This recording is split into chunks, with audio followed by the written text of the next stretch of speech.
In this video, we're going to talk about the math related to card burning in Gloomhaven. I know it might be a little bit of a boring topic, but bear with me. This is very useful information. A very common mistake that new players use, or trap that they fall into, is burning cards too often, or maybe not often enough, not really understanding the value of a burn and how this actually has a massive knock-on effect to your future turns. So today we're really going to dig into this, and hopefully you're going to find it very useful, and it might be able to turn those last few rooms that you're doing into a winnable situation when you just wish you had that extra round, or you just wish you had that one more turn at the end. Well, maybe we can find that extra turn for you. Of course, if you do enjoy the video, please do like and subscribe, all that good stuff. Also, come over to twitch.tv/ManageRequest every Monday, Wednesday, and Sunday, where I stream Gloomhaven, and come hang out. And apart from that, let's get into the video.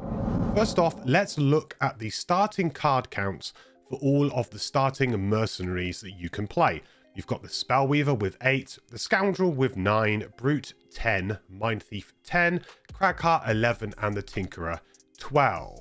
Now, in the game of Gloomhaven, you have to play 2 cards per turn. So, taking into account each character has to play 2 cards per turn, let's see how quickly each of these characters will be forced to take either a short or long rest action because they won't have enough cards to play. The Spellweaver will need to do this after 4 turns. The Scoundrel after 4 turns too, because 9 is an odd number, doesn't divide into 2.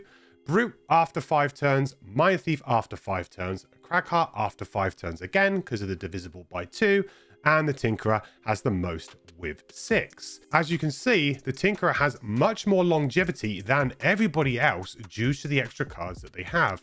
However, what's more important here is actually to extrapolate this out, to expand this out, to see how many max total rounds each character could hypothetically last if always choosing to long rest and only burning cards due to that long rest action, while of course still playing the required 2 cards per turn. The Spellweaver can last 39 rounds. This is including using Reviving Ether to recover all 7 of the other cards, so the perfect Reviving Ether turn. Scoundrel is 27 rounds. Brute 33 rounds, Mind Thief 33 rounds, Cragheart 39 rounds, and Tinkerer has a whopping 46 total rounds of play. As you can see, this stamina advantage the Tinkerer has really compounds over the rounds when you consider that you're going to have to lose a card each time you cycle through your hand. With every rest and every burn ability, you're bringing yourself closer to needing to rest and of course burn a card again. What this also means is that the earlier that you burn these cards for their effect, the smaller your hand size becomes, the smaller your future hand size becomes. So again, the closer you will be to your next rest. This can seriously speed up your character's clock in a big way. And it might be tempting to see all of this information and just conclude that, well, the Tinkerer must be the best character then, right? As they can go on for so much longer. Well, what you actually achieve in these turns is, of course, very important. And not all cards in Gloomhaven are created equally. What this really does, though, is it does open up some more burn opportunities for these characters who have larger hand sizes and potential tanking opportunities for maybe burning a card for damage. So I'm going to use a Gloomhaven stamina calculator from Board Game Math. I will link this down below to help illustrate my points, but let's take a look, for example, at the Scoundrel and the effect that burning a card in our first full cycle before we take any kind of rest. Let's say that we wanted to do a big backstab attack, for example, in the very first room as soon as we entered a dungeon. So for our first 3 turns, we're going to play as usual, no burn ability cards. But on our 4th turn, we're actually going to burn a backstab to get in a really nice attack on an enemy, maybe kill an enemy. This reduces our total cards in our pool now from 9 down to 8. Then we're going to long rest. We have to burn another card as required, and then we're going to recover our cards. So with that burn, we now have a total of 7 cards. This now means we have 3 turns before we have to then rest again, because we're going to have that 1 card that we can't play because we must play 2, and that will be left in our hand. If we then extrapolate this information out, by burning just a single card in that first cycle, in that first room, our total rounds has now reduced to just a maximum of 22 rounds, if we always choose to long rest. That simple action of burning a card has reduced our longevity in the scenario by a whole 5 total rounds. And if you want to be really super nerdy about it, that's 18.5%. If we also find ourselves having to, say, burn a card to not to die damage within the first 7 rounds of the dungeon, this now reduces our scoundrel down to just 18 rounds before exhaustion. That's a big 33% reduction. You can see how these things can start to compound on top of each other, and this can spiral out of control, making it very difficult for you to have enough cards to reach the end of the dungeon. I also probably don't really need to explain that Gloomhaven is rarely straightforward. So you will of course be forced to short rest at times, or maybe even burn more cards to taking damage, or perhaps you want to burn a card to do an attack or to do a loot action. This is all going to lower your total maximum of rounds by quite a dramatic amount the earlier that you do them. You can also start to see how important stamina potions are to keep you going. Being able to get you a card maybe when you have an odd sized number of cards in hand to give you that extra round. It's not just getting back your best cards to be able to use again, although many times it is. It's also just giving you a little bit more longevity before you have to go for that rest again, giving you that extra round. So this won't be a big problem though, right? If the dungeon is only 18 rounds long, it's not an issue. So it does really beg the question, how many rounds is an average dungeon in Gloomhaven? Well, that's the magic question really, because of course, some dungeons are going to be longer than others, and the enemy ability RNG can also play a big part in this.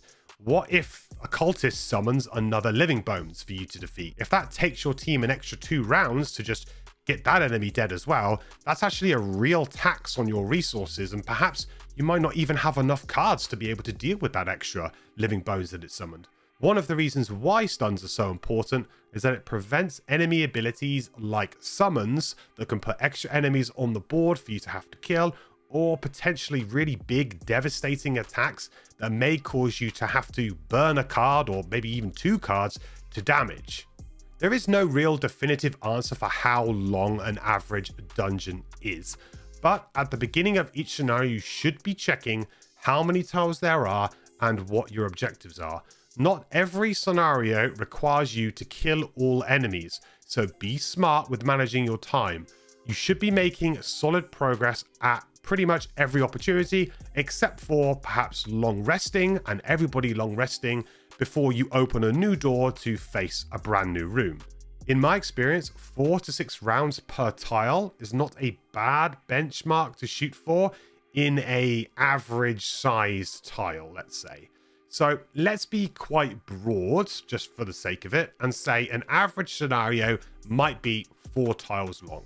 So it may last you anywhere between 16 to 24 rounds. Now this number of course varies wildly with the scenario length, of course, the actual specific objectives you need to achieve, and of course the difficulty, because that will determine how much health the enemies have. So you need to be careful using this as a hard figure, but it should give you a very rough measuring stick when trying to figure out if you are at a good pace for how far you are in the dungeon and how much progress you have made, and if perhaps you're running a little bit behind or perhaps you're ahead a little bit with your clock.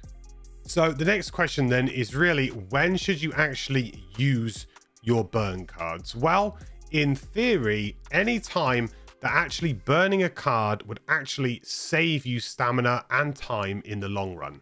Big multi-target and AoE style abilities like Unstable Upheaval on the Cragheart, Trample on the Brute, Fire Orbs on the Spellweaver, Ink Bomb on the Tinkerer, they can actually reduce many enemies' health very, very quickly. So that shortens the number of rounds that you might need to play to clear that room. And it also reduces the amount of damage you might take from them too. So also removing that threat of maybe having to burn a card to damage instead of just health, because the more damage that you take, the more likely health is going to go down, and the more likely it might be that those enemies draw that ×2 against you, and therefore you then need to burn a card. So a dead enemy is a good enemy. A single target attack could remove a really annoying enemy. So if a cultist is summoning or something like that, then it could actually be a very good use of a burn. But could you also just team up and kill that enemy with 2 characters in that round? Or perhaps you could do it over the course of 2 rounds instead. In our example earlier, you can see that burning that backstab early reduced our total rounds by 5. So is killing that enemy right away in the first room worth 5 total turns? Well, really, most likely not. In order for a burn to be worth it, in my opinion, typically it must shorten the potential rounds you have to play, or it must give you some great incremental value for the majority of the scenarios. So for example, a great summon that you can protect who will attack for many rounds, that damage starts to add up, or potentially a persistent buff that can protect you for multiple rounds, or maybe increase your damage output greatly, which will also lead to less turns overall too. Burns that do nothing except extend the game, such as large heals, big no damage based stuns, or some prevent damage effects, they can be situationally useful, but are mostly very bad value propositions because they do not reduce the number of rounds you need to play. They might keep you in the game for a bit longer, but they will only temporarily solve a problem. You're still going to have to deal with them the round after, and you have to always remember that your stamina is basically a ticking time bomb. If you follow this general strategy and this way of playing, most of the starting characters can make it over round 20, even including burning some cards along the way when the value makes sense. It's hard to put a specific number on how many burns each character can actually support, because when you use the burns, as we illustrated earlier, is much more important than how many burns you use. But I have added some good general advice here for the starters and their burns, which we'll go through. Also, don't forget, you can just burn most of your non-attack cards at the end of a scenario for just XP once you've guaranteed the win. So don't really worry about losing out on XP printed on things like summons, big moves, and loot cards or big heals, because once you know you have won, you can then just burn those cards to get that XP at the end, farm a little bit of XP at the scenario end, then kill the last enemy comfortably or complete the objective comfortably, then go on to your next scenario. So you don't feel pressured into just because a card has XP and obviously you want to level up. Do not feel pressured in having to play some of these actions all the time, because, well, you're going to get yourself into trouble and it's actually going to end up being bad for you. So some general advice for the Spellweaver. Spellweaver has Reviving Ether, which does make things a little bit more spicy and interesting for this character, but I would say burn on average 1 card per cycle of your cards. You're going to aim to use Reviving Ether basically at the halfway point of a scenario, which is probably going to be approximately round 12 from our previous scenarios. Obviously, certain scenario types this will differ massively, and certain objective type based scenarios this will also differ massively. You're really just going to have to get a general sense of this character on when to use Reviving Ether, get a good feel for how far are we in a scenario before you try to use it. But if you burn on average just 1 card per cycle, you're probably going to be using Reviving Ether around round 12, and that's probably going to be good for you. On the Scoundrel, only burn Smoke Bomb and only burn Backstab, and only burn those cards in the last room. So because this character has such a small hand size, they cannot support the burning of those 2 cards at any point before that. And I would also say do not be tempted to burn the bottom of Single Out, which is the card that gives you a persistent buff every time you attack an enemy that is alone. Do not do this. It is not a good idea. Definitely keep that card for the top. The only 2 cards you should be burning are Smoke Bomb and Backstab. You probably want to use them in combination with each other, and you probably want to use them, or you should really be only using them in the last room or towards the end of the scenario. So for the Brute, the only two cards I think you should really consider properly burning are Warding Strength and Trample. Warding Strength is going to be your best level 1 tanking card, or a card that you can use to tank. You do not necessarily need to play Warding Strength in the first room. I think you can get by without it initially, so you can use the top of it for maybe an attack in the first room, and then once you go into the second room, that might be a good time for you to play Warding Strength. So certainly not a card that needs to be burned very early on. You might consider it. It's not terrible to burn it early on, but it is also a card that you can probably hang on for a little bit and then maybe play it towards the end of room 1, beginning of room 2 to get that value when you open a room. Trample, however, I really encourage people to use very aggressively. You want to combine it with a pair of boots to give yourself additional movement, so you can get hopefully some additional targets with it. You also want to combine it with Warhammer to add a stun to the entire action as well, and you can use that as a very, very aggressive opening turn on the first turn of the game if the enemies are set up nicely for it, or you could use it as a really good room opening card, maybe for the second or third room in a scenario, depending on what kind of enemies are in there and if there's good value for it. So the Mind Thief actually has no notable time to use any of her burn cards. She really is all about using the bottom of Perverse Edge with that stun, and then using the top of Frigid Apparition the following turn to consume that ice to stun again. Being able to combo 2 stuns off over different rounds is very, very powerful, stopping enemies from doing anything, damaging you, summoning, doing anything that could be very annoying. She does have some notable burn cards, which is Empathetic Assault and some of the summons. I think Empathetic Assault is a great card to use towards the end of a scenario when you really just need to disarm an enemy at range and do some damage. Try and get some extra damage in there. Maybe they're very difficult for you to get to. Can be a very good use of a card to stop them from attacking as well. The summons, I don't think the summons are actually particularly great, but you can play a summon quite early and still get away with it. It is not going to ruin your action economy. It's not going to make it so that you're going to exhaust really, really quickly. If you do, making a summon fairly early is not too bad. I would very, very, very, very strongly advise people from burning Perverse Edge top or Frigid Apparition bottom. As I said earlier, they really need to be comboed together, and that is the power level of this character in combination with the Mind's Weakness Augment. That's where the power level of this character lies. She's very powerful with that. If you burn those two cards, not only are you burning a card with Perverse Edge, but you are also then burning a potential stun in a future turn, which could stop an enemy from attacking you and then forcing you to burn another card due to damage.